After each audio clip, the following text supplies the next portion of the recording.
Hey, all right, so I get to put a new fence over there. And let me see if I can get the plans out of my pocket. It's gonna be these 6x6s are where the fence changes direction.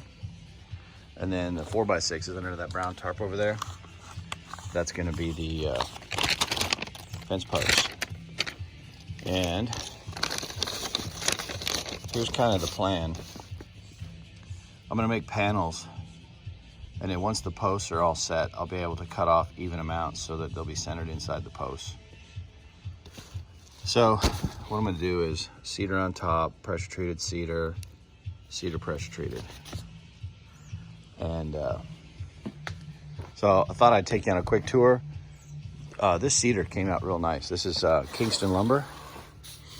Home Depot has stuff that's a true 4 by also true 2, but it's really rough. In fact, I'll go show you that. And I thought I was gonna get stuck having to use this. And you know, it looks cool and everything, it's cedar, but I think it's gonna look a lot more better when it's machined. So there's the bottom rails, the 2x6s, and then the 2x4s are the intermediate rails. I think I have 13 of each of those around here somewhere. And then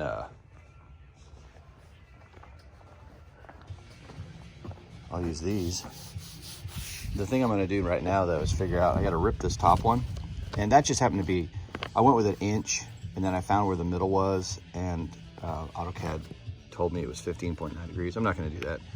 I'm gonna do like 10 or whatever. I'm gonna play around with a little piece. I'm gonna get the right slope that gives me the most thickness on the side. And then of course it's gonna be a little taller on the sides because I'm gonna have a 1.5 inch flat spot. And I'm really thinking about dadoing down the center of the bottom of, and the top actually, of those pieces so that it holds that pressure treated vertical in a groove so it can't move on me. So then I'm not relying on screws. I mean, I will be screwing it, but it's a lot better if it's in a dado. So let's take a tour of the area. This is the cut station for cutting things to length. I own all this stuff. No one sent me anything for free, so I like this. This is a really cool tool. You can go, you can mount it to your saw. Your saw has full range of motion, like that. All that sawdust ends up down there. That's I think it's a 4-inch pipe, fits over the outside of that. I don't know what that inner outer dimension stuff is, but then I just put a bucket down there. One of those Homer buckets. And then this is that switch. I saw Finished Carpentry, the guy out of Dallas, he had one of these. And I've got it connected to the vacuum, the shop vac, so when I step on it, it should start. Let's see what happens. Oh yeah. So now I'll be collecting all the ripped cedar dust, as long as I'm standing on that. And this is just a regular job site DeWalt on one of these really cool stands. It comes with that metal folding black set of legs, and they work pretty good. But I really like the mobility of being able to roll this thing around. It just stays just like this. Legs fold up, and then you just roll it, park it somewhere. I always build my sawhorses typically, but I don't have a lot of space to store them. And I've really been liking these. They're like $50, I think, at Home Depot or wherever you go. I don't know, but look at this. That's a lot of weight. So, and there's just some cool features on these.